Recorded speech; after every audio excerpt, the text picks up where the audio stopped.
Sodom dan Gomora dimusnahkan, Lot diselamatkan. Kejadian 19 ayat 1 sampai 29.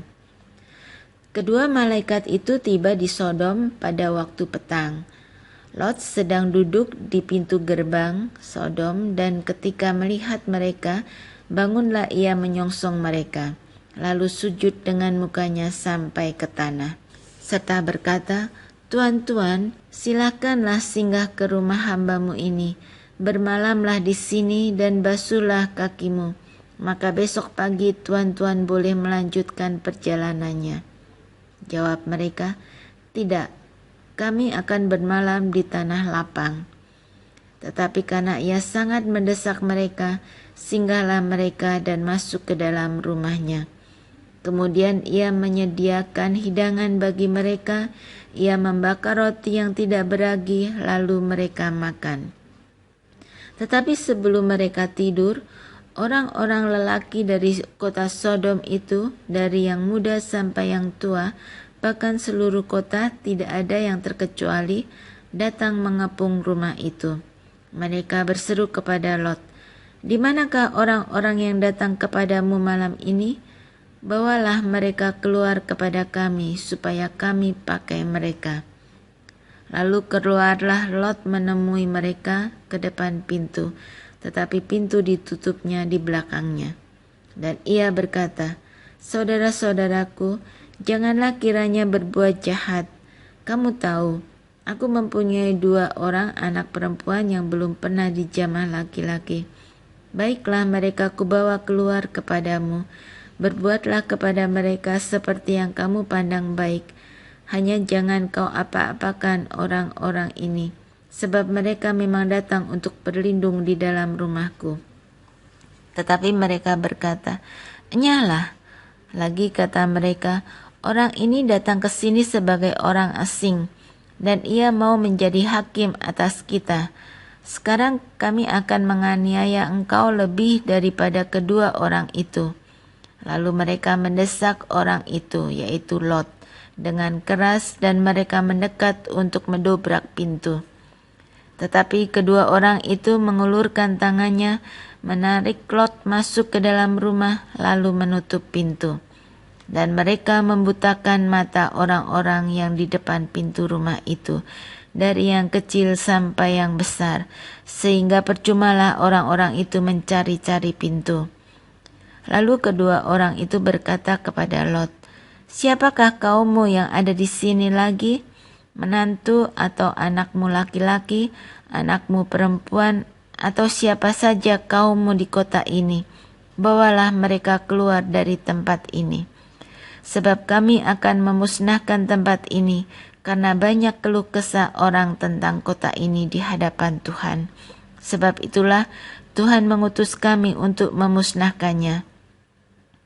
Keluarlah Lot lalu berbicara dengan kedua bakal menantunya yang akan kawin dengan kedua anaknya perempuan, katanya, "Bangunlah, keluarlah dari tempat ini, sebab Tuhan akan memusnahkan kota ini." Tetapi ia dipandang oleh kedua bakal menantunya itu sebagai orang yang berolok-olok saja. Ketika fajar telah menyingsing, kedua malaikat itu mendesak Lot supaya bersegera, katanya, "Bangunlah, bawalah istrimu dan kedua anakmu yang ada di sini, supaya engkau jangan mati lenyap karena kedurjanaan kota ini." Ketika ia berlambat-lambat, maka tangannya, tangan istri dan tangan kedua anaknya dipegang oleh kedua orang itu, sebab Tuhan hendak mengasihani dia. Lalu kedua orang itu menuntunnya keluar kota dan melepaskannya di sana.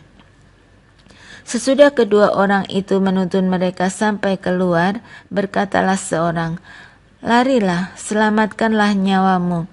Janganlah menoleh ke belakang, dan janganlah berhenti dimanapun juga di lembah Yordan. Larilah ke pegunungan supaya engkau jangan mati lenyap." Kata Lot kepada mereka, "Janganlah kiranya demikian, tuanku. Sungguhlah hambamu ini telah dikaruniai belas kasihan di hadapanmu, dan tuanku telah berbuat kemurahan besar kepadaku dengan memelihara hidupku, Tetapi jika aku harus lari ke pegunungan, pastilah aku akan tersusul oleh bencana itu, sehingga matilah aku. Sungguhlah kota yang di sana itu cukup dekat kiranya untuk lari ke sana. Kota itu kecil, izinkanlah kiranya aku lari ke sana. Bukankah kota itu kecil? Jika demikian nyawaku akan terpelihara. Saut malaikat itu kepadanya, baiklah, dalam hal ini pun permintaanmu akan kuterima dengan baik, yakni kota yang telah kau sebut itu tidak akan kutunggang balikan. Cepatlah, larilah ke sana, sebab aku tidak dapat berbuat apa-apa sebelum engkau sampai ke sana. Itulah sebabnya nama kota itu disebut Soar. Matahari telah terbit menyinari bumi ketika Lot tiba di Soar.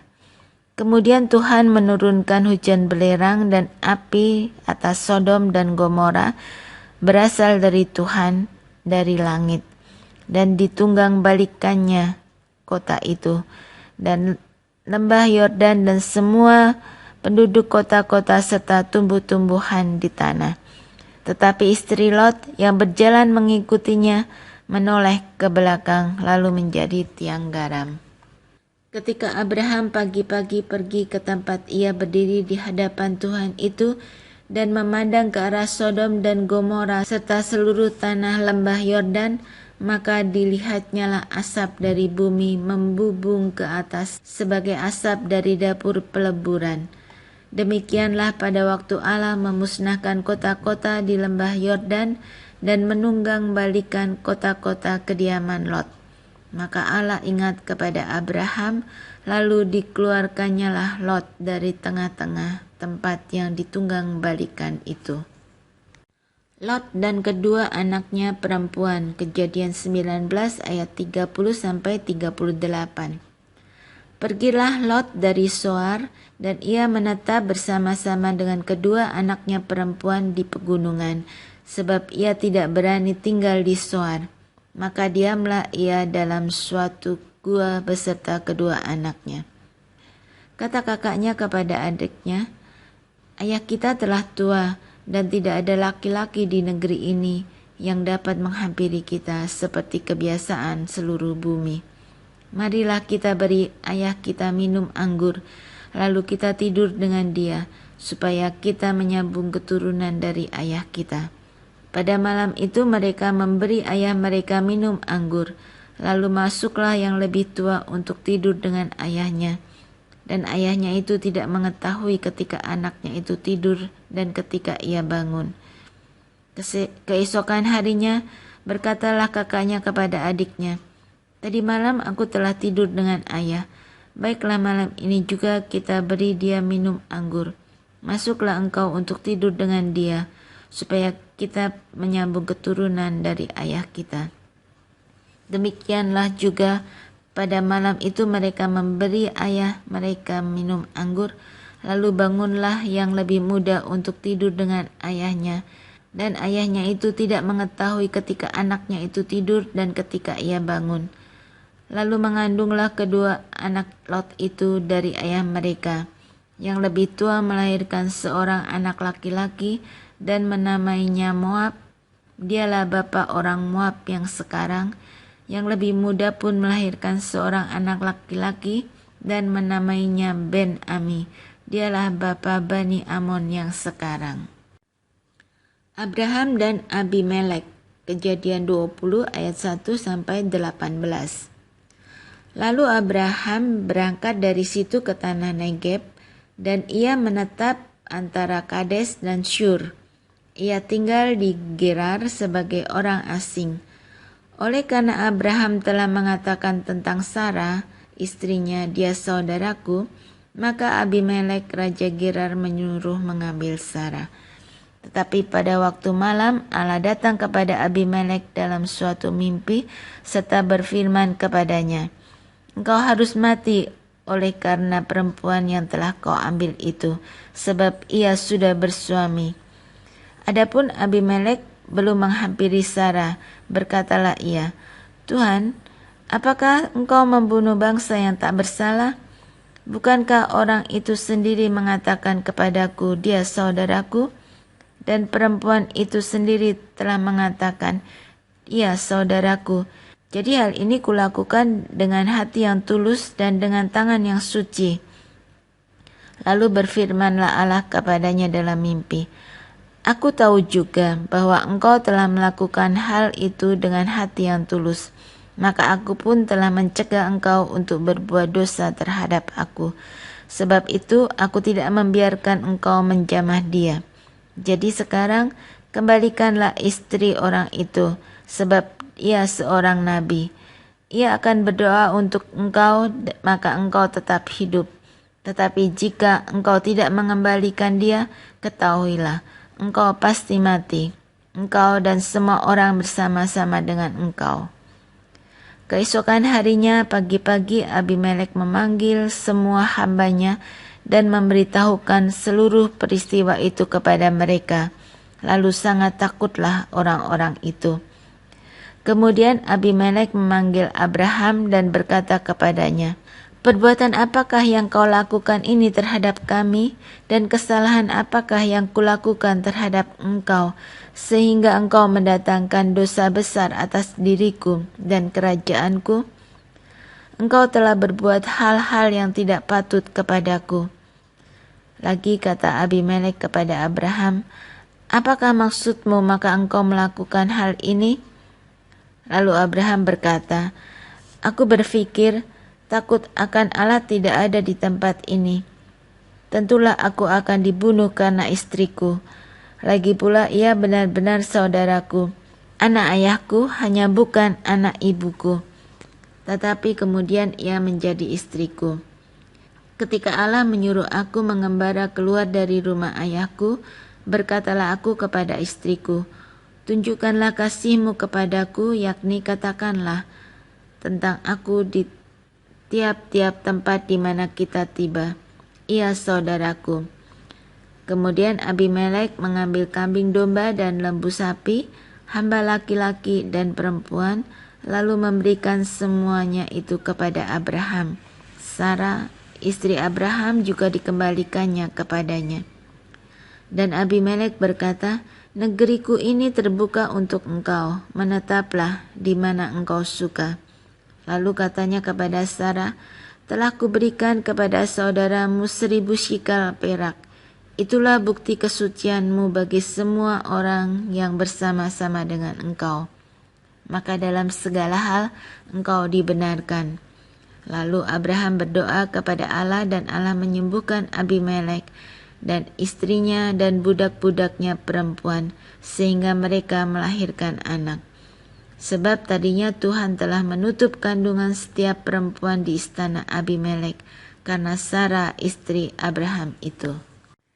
Ishak lahir, Kejadian 21 ayat 1-7. Tuhan memperhatikan Sarah seperti yang difirmankannya, dan Tuhan melakukan kepada Sarah seperti yang dijanjikannya. Maka mengandunglah Sarah, lalu ia melahirkan seorang anak laki-laki bagi Abraham pada masa tuanya. Pada waktu yang telah ditetapkan sesuai dengan firman Allah kepadanya. Abraham menamai anaknya yang baru lahir itu Ishak, yang dilahirkan Sarah baginya. Kemudian Abraham menyunat Ishak anaknya itu ketika berumur 8 hari, seperti yang diperintahkan Allah kepadanya. Adapun Abraham berumur 100 tahun ketika Ishak anaknya lahir baginya. Berkatalah Sarah, Allah telah membuat aku tertawa, setiap orang yang mendengarnya akan tertawa karena aku. Lagi katanya, siapakah tadinya yang dapat mengatakan kepada Abraham, Sarah menyusui anak? Namun aku telah melahirkan seorang anak laki-laki baginya pada masa tuanya. Abraham mengusir Hagar dan Ismail. Kejadian 21 ayat 8-21. Bertambah besarlah anak itu dan ia disapih. Lalu Abraham mengadakan perjamuan besar pada hari Ishak disapih itu. Pada waktu itu Sarah melihat bahwa anak yang dilahirkan Hagar perempuan Mesir itu bagi Abraham sedang main dengan Ishak anaknya sendiri. Berkatalah Sarah kepada Abraham, "Usirlah hamba perempuan itu beserta anaknya, sebab anak hamba ini tidak akan menjadi ahli waris bersama-sama dengan anakku Ishak." Hal ini sangat menyebalkan Abraham oleh karena anaknya itu. Tetapi Allah berfirman kepada Abraham, "Janganlah sebal hatimu karena hal anak dan budakmu itu. Dalam segala yang dikatakan Sarah kepadamu, haruslah engkau mendengarkannya. Sebab yang akan disebut keturunanmu ialah yang berasal dari Ishak. Tetapi keturunan dari hambamu ini juga akan kubuat menjadi suatu bangsa, karena ia pun anakmu." Keesokan harinya pagi-pagi, Abraham mengambil roti serta sekirbat air dan memberikannya kepada Hagar. Ia meletakkan itu beserta anaknya di atas bahu Hagar, kemudian disuruhnyalah perempuan itu pergi. Maka pergilah Hagar dan mengembara di padang gurun Beersheba. Ketika air yang dikirbat itu habis, dibuangnyalah anak itu ke bawah semak-semak. Dan ia duduk agak jauh, kira-kira sepemanah jauhnya. Sebab katanya, "Tidak tahan aku melihat anak itu mati." Sedang ia duduk di situ, menangislah ia dengan suara nyaring. Allah mendengar suara anak itu, lalu malaikat Allah berseru dari langit kepada Hagar. Katanya kepadanya, "Apakah yang engkau susahkan, Hagar? Janganlah takut. Sebab Allah telah mendengar suara anak itu dari tempat ia terbaring. Bangunlah, angkatlah anak itu dan bimbinglah dia, sebab aku akan membuat dia menjadi bangsa yang besar." Lalu Allah membuka mata Hagar, sehingga ia melihat sebuah sumur. Ia pergi mengisi kirbatnya dengan air, kemudian diberinya anak itu minum. Allah menyertai anak itu, sehingga ia bertambah besar. Ia menetap di padang gurun dan menjadi seorang pemanah. Maka tinggallah ia di padang gurun Paran, dan ibunya mengambil seorang istri baginya dari tanah Mesir. Perjanjian Abraham dengan Abimelek. Kejadian 21 ayat 22 sampai 34. Pada waktu itu Abimelek beserta Pikol, panglima tentaranya, berkata kepada Abraham, "Allah menyertai engkau dalam segala sesuatu yang engkau lakukan. Oleh sebab itu, bersumpahlah kepadaku di sini demi Allah, bahwa engkau tidak akan berlaku curang kepadaku, atau kepada anak-anakku, atau kepada cucu cicitku, sesuai dengan persahabatan yang kulakukan kepadamu. Demikianlah harus engkau berlaku kepadaku dan kepada negeri yang kau tinggali sebagai orang asing." Lalu kata Abraham, "Aku bersumpah." Tetapi Abraham menyesali Abimelek tentang sebuah sumur yang telah dirampas oleh hamba-hamba Abimelek. Jawab Abimelek, "Aku tidak tahu siapa yang melakukan hal itu. Lagi tidak kau beritahukan kepadaku, dan sampai hari ini belum pula ku dengar." Lalu Abraham mengambil domba dan lembu dan memberikan semuanya itu kepada Abimelek. Kemudian kedua orang itu mengadakan perjanjian. Tetapi Abraham memisahkan 7 anak domba betina dari domba-domba itu. Lalu kata Abimelek kepada Abraham, "Untuk apakah 7 anak domba yang kau pisahkan ini?" Jawabnya, "7 anak domba ini harus kau terima dari tanganku untuk menjadi tanda bukti bagiku bahwa akulah yang menggali sumur itu." Sebab itu orang yang menyebutkan tempat itu Beersheba, karena kedua orang itu telah bersumpah di sana. Setelah mereka mengadakan perjanjian di Beersheba, pulanglah Abimelek beserta Pikol, panglima tentaranya, ke negeri orang Filistin. Lalu Abraham menanam sebatang pohon tamariska di Beersheba dan memanggil di sana nama Tuhan Allah yang kekal. Dan masih lama Abraham tinggal sebagai orang asing di negeri orang Filistin.